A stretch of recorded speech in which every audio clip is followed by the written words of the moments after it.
A scientist is not a man who has 4 arms or 5 heads. A scientist is just a human being. But how do some human beings transform themselves to a point where they discover something?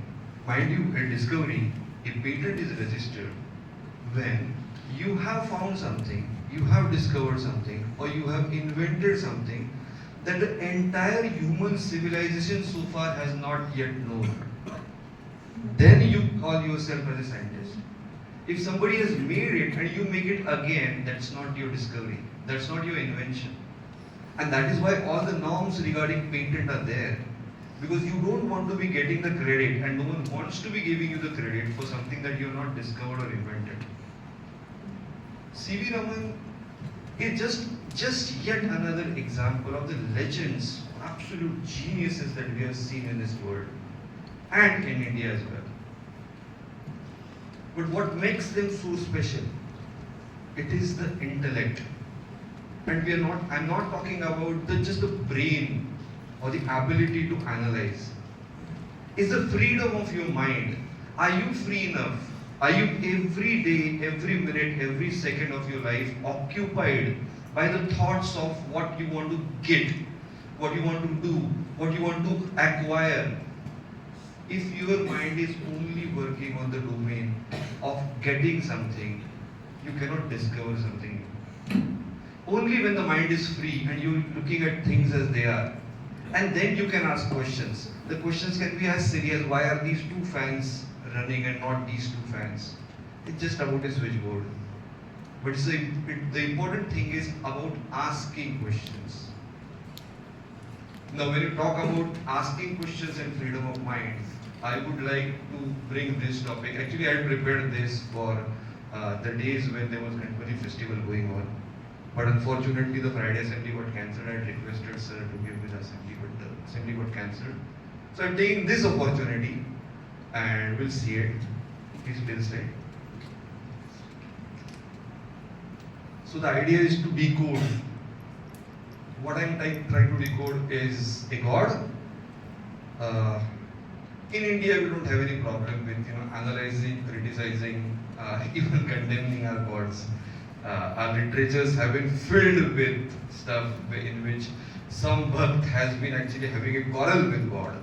I have read hundreds of poems written by a saint, a Marathi saint Tukaram, in which he is actually quarreling with his God. In India, it is okay. You can quarrel, you can question, you want to know the status, you want to know what is the truth of that God, you can actually also ask questions about that. This is exactly what I am seeking to do. C.V. Raman observed something, he wanted to know about something. I think this is very interesting, so I sought to ask some questions. The questions that I asked partly were answered, I think, and I'm just sharing what I found. Next slide, please. Yeah, the first question that I have is, we know that Gणपति or Ganeshji is the god who has the head of an elephant. अब जिसका sir हाथी का हो, उसका vehicle, उसका वाहन चूहा कैसे हो सकता है? It doesn't fit. I teach physics. It doesn't fit in any of the dynamics about physics. Somebody who is actually resting or walking or traveling on a mouse, how can you lift the load of a head of an elephant? There must be something else. Next slide, please. I'm circling. This is the main parking area. The board is there, and I'm circling the swimming pool. Now, because swimming pool is written on that board, can I tell my students to go to that board, take a ladder, climb up to that point, and jump into that swimming pool? It is ridiculous. Even asking this question is ridiculous. Why am I saying this? You go outside and there will be some board saying Delhi 300 kilometers. Delhi is written there. Delhi is written there with an arrow and 300 kilometers below it. What do you say? What do you call a person who is saying, I see Delhi written here. This is where Delhi is. No, Delhi is not there. Certain things are used as pointers. They point to something. The pointing is important because you might lose your way. But they are only pointing. According to me, what I find, what I discover is this image on the left is not an image of a human being per se. Is not an image of this or that kind of a person. This image is a pointer to what the real nature of Ganesh Ji is. It is only pointing, it is only showing us. And if you're curious enough, it will trigger this question in your mind: how is it possible? How can someone have a head of an elephant? How can someone who has the head of an elephant actually walk or travel on top of a mouse? These questions will lead us to the discovery of what is Ganesh Ji. The next slide, please. Yeah, please play this video. This is hoof of a cow. You see there are some nails there. Yeah, the nail is being extracted out. Yeah, please pause this. Okay. The nail can penetrate in the hoof of a cow. The hoof is the base. पैरों के जो तलवे होते हैं. There are no neurons there. Right at the bottom of the foot of a cow, there are no neurons. Do you know what is neurons? There are two kinds of neurons. Neurons are the cells which conduct the important messages towards the brain and back from the brain. There are two kinds of neurons that we have. One is sensory neuron, which is responsible for taking the sensations and conveying the sensations to the brain. And the second neuron is called as motor neuron. Motor neuron is actually responsible for creating motion.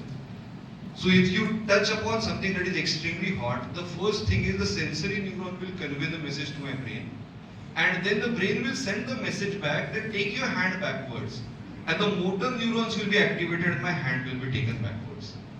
Unfortunately, at the bottom of the foot of a cow, the neurons are not there.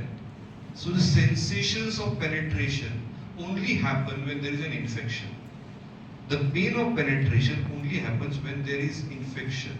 And when there is infection, you know that a cow is not capable of putting hydrogen peroxide onto the wound. So the cow's life is at stake suddenly. And there is no prevention mechanism. Do you understand what I am trying to say? It's not about one human being. It's not about one city, one town. It's about one life. Because if one life can be saved by a mechanism, the entire life can be saved by the same mechanism. So the nature had to invent a mechanism to prevent this from happening. So many nails penetrating, such an infectious disease allowed to creep into someone's body, that has to be stopped. How can you stop that?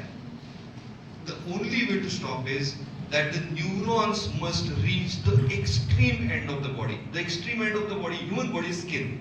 And every animal's body, the extreme end is the skin. So every layer of the skin must be covered by the neurons. Please, next slide, please.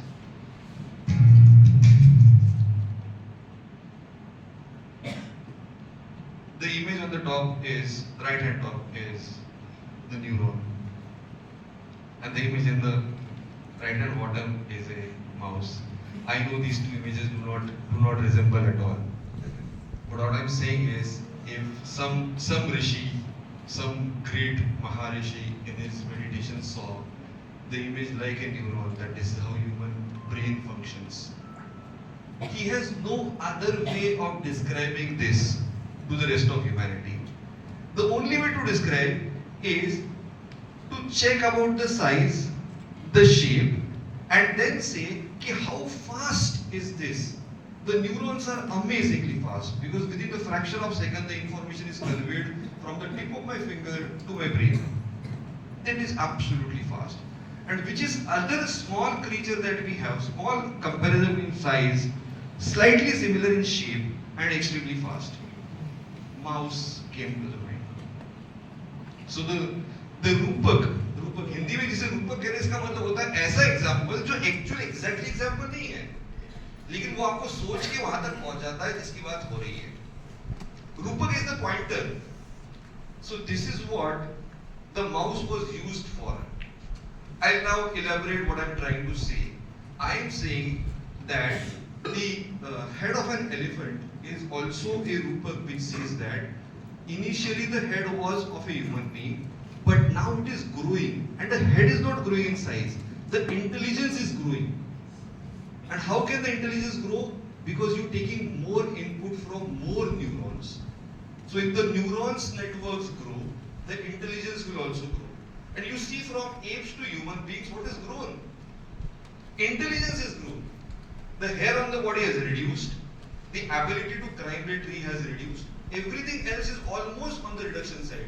Intelligence is the thing that is growing. And it is growing because the neurons are in ample, and the ability to process the neurons is amazing. The next slide, please. What is the color of the brain? The color of the brain is pinkish green. The next slide. No, it's not exactly pinkish grey. Slightly brownish as well. I have tried to search for the most recently taken real image and then it was regenerated by AI. So this is slightly reliable, not 100%. The next slide, please. Ganpati जी को मोदक क्यों पसंद है? आप उसका colour देख रहे हो? Danyati, the previous slide, please. No, previous. They don't, the colors don't perfectly match, but they're slightly similar. But I'll give you one more clue. The next one. How many folds does human brain have? It is said that the folds have the intelligence. The more folds you have on your brain, the more intelligent you are. There is only one fold that I can think of which has folds to it. That's modak. जैसे मोदक खाके आप fold वाला खाना खा रहे हो, गणपति का खाना है, मतलब he's not eating our brain, but Ganapati feeds on human brain. The more brains that you have, the more intelligence you are offering to your God Ganapati. And that is how it has been made. The Rupak has been made like that. Why does he like modak? Inside the modak is also grey matter. Slightly it's not perfectly solid inside the modak, it's not perfectly liquid. It is gel-like thing. And human brain is also, the internally human brain is also gel-like thing. I don't think it can be a coincidence. The next slide, please. Ganesh ji क्या होते हैं? गणेश जी बाधाओं को दूर करने वाले, बुद्धि, ज्ञान और सफलता और नई शुरुआत की देवता है. Basically, all the attributes are related to human, क्या कहते हैं ना, wisdom and human brain. You understand this is not working, I'll do something else. So you start again. If something is not working but you can fix it, you use your brains to fix it. If there is some threat, you find out ways to protecting yourself or protecting others. All of these are the attributes of Ganesh ji and also the attributes of human brain. Ganesh ji का वाहन चूहा है. Why? We already know, we already discussed. Ganesh ji का मोदक सबसे प्यारा खाना है. We also discussed the resemblance of modak with human brain. Ganesh ji की दो पत्नियां हैं, एक है रिद्धि और एक है सिद्धि. रिद्धि का मतलब होता है समृद्धि और ऐश्वर्य. If you use your brains properly, you will grow and you will be rich as well. And Siddhi is about सफलता. किसी एक चीज में सिद्धि मतलब like C.V. Raman we just saw, he did not grow and he did not become wealthy. He was not interested. But he had a siddhi about something. He actually discovered something that no other human being could discover in 4,000 years of documented history. So this is my way of decoding Ganesh ji. I like to bring our gods in our life. I don't want them to live in some heaven. I want this life to become the heaven. And this is my way of looking at it. Just like C.V. Raman, it's only a coincidence that this is happening on the birth anniversary of Mr. C.V. Raman, but I'm very happy that it's happening like that. Because like C.V. Raman was interested in decoding something that he observed. It's the same thing it's the same process that I follow. And in my classes as well, I work as well. Very happy, very thankful to you for listening to what I'm sharing. Thank you so much. Thank you.